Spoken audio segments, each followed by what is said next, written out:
के भंडारे में लुटा दी।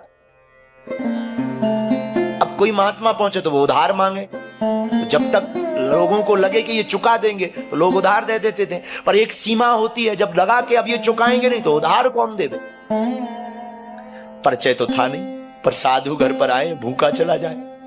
तो चीरधर अपनी पत्नी के पास गया और बोला कि आज क्या अतिथि को, संत को खवाएंगे। पत्नी बोली महाराज कुछ भी नहीं, कुछ नहीं बचा है, क्या किया जाए। बोले एक काम करो, धन सब चला गया, मेरा सोना भी चला गया, यहां तक कि आपने मेरी साड़ियां भी गिरवी रख दी, कुछ तो मिल जाएगा।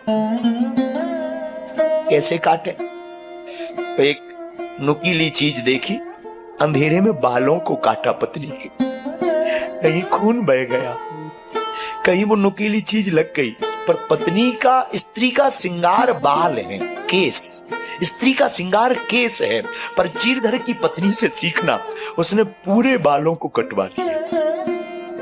सिर में चोट लग गई, पर पति को कहा सुनो साधु भूखा ना जाए, जल तुम मेरे तन पे जो कपड़े हैं वो बेच दो। पर तुम कैसे रहोगी। मैं निकलूंगी नहीं, कोने में छिपी रहूंगी, पर साधु भूखा नहीं जाना चाहिए। चीरधर की आंखों में आंसू आ गए, पत्नी के चरणों को पकड़कर बोले तू धन्य है, बड़ी धन्य है, मैंने बहुत देखा, पर तू मेरी अर्धांगिनी धन्य है, धन्य है। चीरधर जी रो पड़े और पत्नी के पूरे कपड़े निकाल कर पत्नी कोने में अंधेरे में छिप गई, क्योंकि कपड़ा तन पे नहीं है, दिखूं कैसे।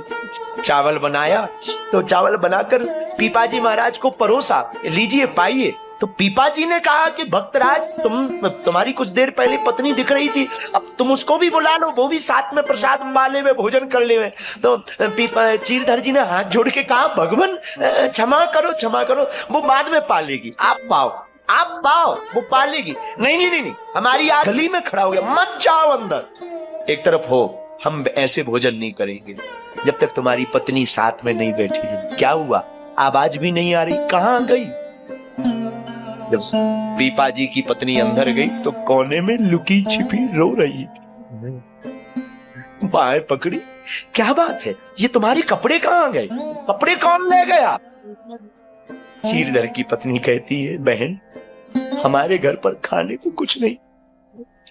पीपाजी महाराज की पत्नी सीता सहचरी की आंख फट गई, दहाड़ कर रो पड़ी, धन्य है तू, धन्य है। जो कौपीन, जो वस्त्र पहन रखा था वो आधा कपड़ा शरीर को लपेट दिया, प्रणाम करके चीरधर को कहा हमने बहुत साधु से भी देखे और तुम्हारे जैसा नहीं देखा। और भगवान आपको बताए ये कथा हमने भक्तमाल में पढ़ी, जितनी बार पढ़ी उतनी बार शरीर हमारा ठिकाने नहीं रहा। बाद में चीरधर को भी ठाकुर के दर्शन हुए, 4-5 और महात्मा आ गए, रोज की आदत थी भंडारे की, और जहां भोजन पाने महात्मा बैठे और प्रसाद लगाया, उन्हीं बीच में चतुर्भुज रूप लेकर के नारायण खड़े हो गए।